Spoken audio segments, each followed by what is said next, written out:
God is the narrator of Season 1, but the only time we can be certain we hear from her directly in Season 2 is in the Job minisode, where she tells Job about the magnificence of her creation when he goes to her for answers about his children.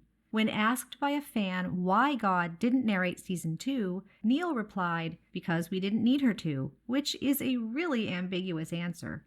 Although she rarely acts directly, she is arguably a major character. She is even the first listed in the cast of characters in the book. She's a figure both mysterious and important, and gives the viewers much-needed exposition with humor and style. Of course, she knows everything about everyone. Voiced by the marvelous Frances McDormand, she opens and closes Season 1, speaking both the first word and the last. Yet she doesn't narrate Season 2. In fact, aside from that exceedingly brief moment in Episode 2, she seems conspicuously absent. So the question we're all left asking is, where is God?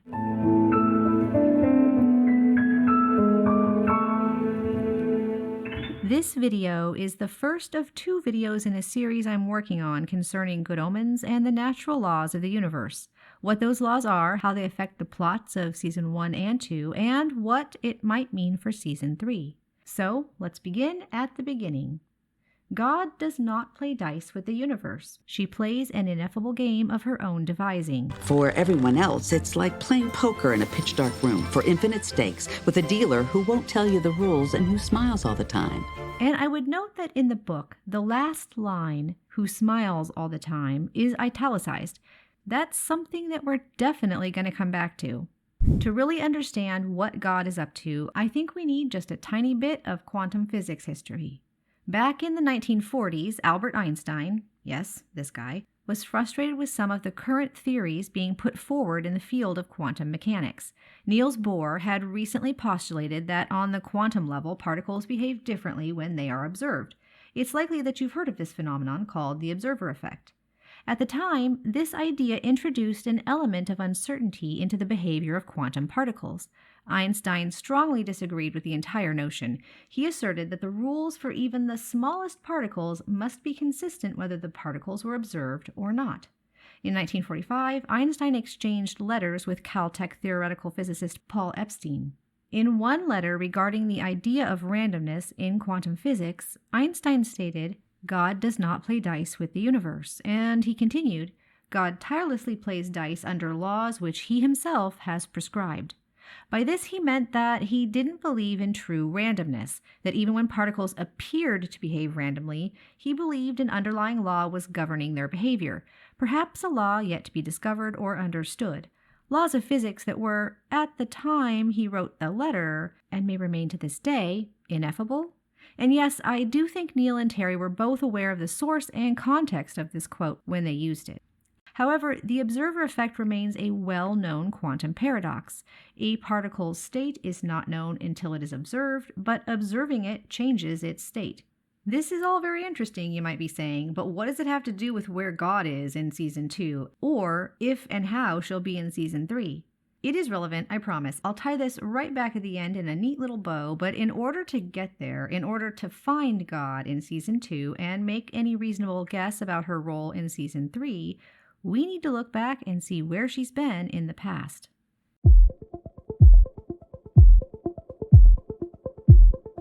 It's pretty heavily implied that God did speak to the angels, at least on occasion, in the beginning. It doesn't sound like she answered questions or took suggestions, but Crowley reveals that God said that she intended to test the humans, and it also sounds like she gave directions concerning the design of those humans, the heavens and the earth.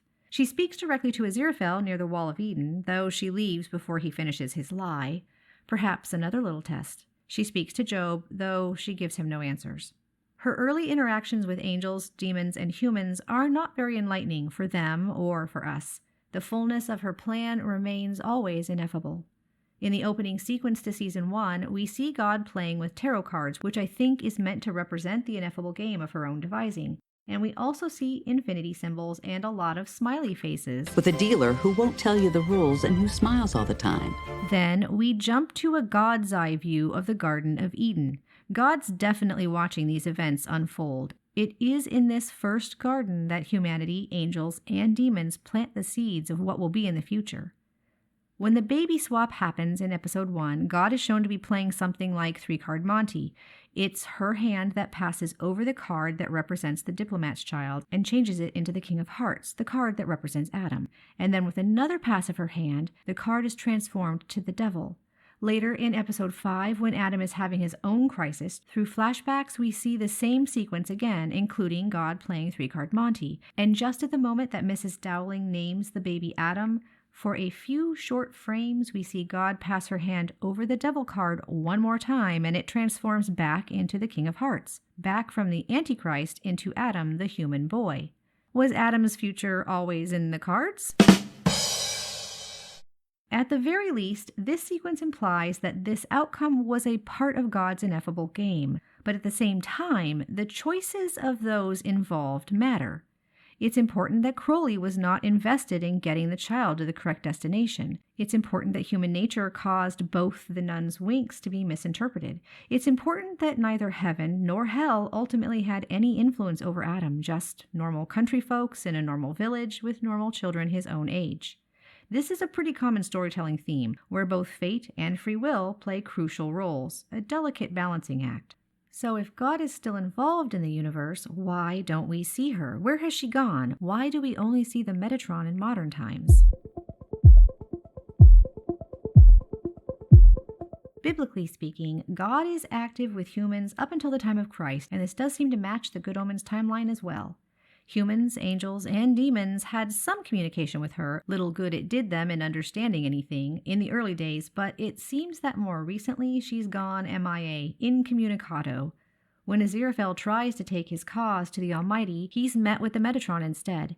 Michael and Uriel argue over who's in charge, with nary a worry about God's opinion on the matter. It seems that some are no longer concerned with her, and those who are can no longer reach her. But does that mean she's gone? Unreachable? Throughout Season 1, we get a number of these shots from above, highlighting critical choices and turning points in the plot, often when God is narrating. Here are just a few. This is by no means a comprehensive compilation. Could these God's eye views be one indication that God is watching? I think so. This idea seems to be corroborated by her coinciding narration. Do we see these same God's eye views in Season 2, even though we no longer have her narration? Yes, we do. Again, here are just a few. Now, you might be saying to yourself, this person is making some wild assumptions. These shots could just be an artistic choice made by the cinematographer Gavin Finney, and I grant that's possible, although I would argue artistic choices are made for storytelling reasons.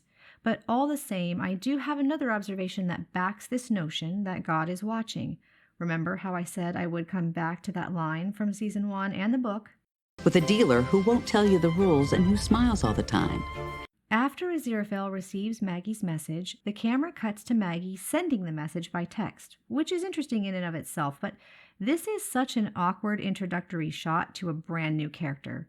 She's behind her counter, and the camera shot is partly blocked by this pillar on which there are smiley faces. And again, a moment later, when Aziraphale comes in and forgives Maggie her debt, there are more smiley faces on the wall behind her. That record is labeled Oslo Revival if you're interested. These smiley faces are also framed near Aziraphale when Maggie is confessing her love of Nina to him, and he's choosing between helping Maggie with her love life or investigating the mysterious record. I will note that although he chooses the investigation, angels are immediately sent down within less than a minute of this scene, and their questions force his hand so that he also chooses to help Maggie with her love life. And these aren't the only smiley faces to be found on Wickburn Street. Right here, inside Mr. Arnold's music shop, some smiley faces are looking right over his shoulder, with a few more sprinkled around for good measure. This is the first stop on Aziraphale's Wickerburn Street Traders meeting list, and a necessary success for Aziraphale if the ball is going to happen. There's also a smiley face shown on the sandwich board in Nina's shop. You'd be forgiven for being distracted by the little C+A heart. This is the scene when Nina's partner Lindsay breaks up with her by text, which almost causes her to skip the meeting/secret ball, which would have thrown a monkey wrench into the whole plan. Fortunately, Crowley shows up soon after and scares her into going anyway. I know, smiley faces are not so uncommon, but I think we also have quite a lot of evidence that Maggie is more than she seems. I have a whole video on that if you're interested and haven't seen it. I do recommend you check it out. But the fact that her shop contains what I think amount to the eyes of God is not a surprise to me. However, God also seems to have eyes all over Wickber Street. So I think this is the answer to the question, where is God in Season 2? She's right where she always was, watching, letting people and angels and demons make choices, while maybe giving a little nudge here or a trip there to keep things on track. And now, let me finally tie that back to what she says at the beginning of Season 1, the quote from Einstein. God does not play dice with the universe. Remember that Einstein was refuting the idea that randomness exists in the universe and asserting that there were underlying laws that govern everything. Specifically, he was referring to the observer effect, the idea that the very act of watching a particle changes the behavior of that particle. God seems to agree with Einstein. Nothing is random, or perhaps it's Einstein agreeing with God. Either way, the universe is governed by her ineffable rules, or plan if you prefer, which is not random. It's part destiny, part choice. This idea that free will and destiny can both be true at the same time is something of a paradox, just like the observer effect. God's observation of the goings-on in the world have an effect, but they also don't interfere with free will. But what are the laws? What are the underlying rules that govern the ineffable plan? Physical laws like time and gravity, to be sure, but is there something else? Another natural law that supersedes all others? Well, to answer that, my dear viewers, you'll have to wait for part 2. Where does this leave us if we wish to speculate about God's presence and role in Season 3? I think that based on observation of past behavior, we can make a few predictions. 1. God will be in Season 3. My guess is she will still not be narrating, but she will be there at some point. Not just as a smiley face in the background, although keep your eyes open for those little hidden details. 2. God will not answer questions. 3. God will not explain herself, her plan, or any of her actions. This is really just a subset of 2. But as we see in Job, even when God signed her name to a document, she refused to explain any of it. 4. God is going to leave it up to us, as is her wont to do. I know, we all want her to explain everything, or anything really, but that would be too easy. People and angels and demons will have to find their own answers, and that's really the whole point. We can't rely on God or fate to tell us what to do, to enact change in the small quantum world of our own lives or on a global scale. In the end, it's all going to be up to us. So what do you think? Am I stretching too far? Is there actually something nefarious going on that I've missed? Let me know in the comments where you think God is in Season 2 and how you think she'll play into Season 3. None of this took into account what might be God's voice in the mixture of voices when Gabriel speaks the prophecies. I personally think it's in there, but it's possibly not so. And really, I don't think it affects this particular theory either way.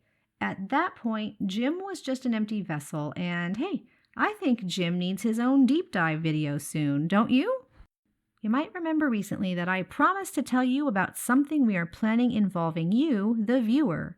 Even if this is your first time watching one of my videos, please stick around a minute because we're soliciting videos from you for our upcoming project, The Love Letter, a documentary that we're making for Ineffable Con 5, which will feature stories from the really cool, inclusive, and supportive community of Good Omens fandom. If you would like to participate, here's how. Make a short video of yourself, less than 1 minute, telling your story. Please start your video by answering the question, how would you describe the Good Omens fan community in 1 word? Then share your story. Some of the common themes that we've heard have revolved around queer or neurodivergent experiences, creativity, mental health, and international connections, but we're open to any story about how being part of the Good Omens fandom has positively impacted your life. If you're interested in participating, check out the Google form linked in the description below. All submissions are due by midnight Eastern Time on May 11th. And if you have any questions, please contact Kamapuri at the address on screen now. That's also going to be in the description. This is a really exciting project, and with your help, it's going to be something beautiful, funny, and memorable. I really hope you all enjoyed this random tangent into physics and what it might mean for Good Omens Season 3. And I mean that, I really hope you enjoyed it because, as I said earlier in this video, I'm not done. I believe natural laws are referenced again when Crowley and Jim are talking about gravity, and I think there's more here than just a funny conversation about how most things fall down, but flies go up. If that interests you, I hope to see you in my next deep dive video, and if you do enjoy the content I make, please hit the like button and consider subscribing. Somehow I'm headed towards 10,000 subscribers, and I'd love for you to be one of them. And speaking of those subscribers and viewers, these videos are only possible because of you, dear viewer, and my loyal patrons who continue to support this channel and all of these amazing, crazy projects like the talent show and the upcoming Comic-Con panels. If you'd like to join our wonderful community, check out Discord and Patreon, both linked below. And as always, dear viewers, thanks for watching.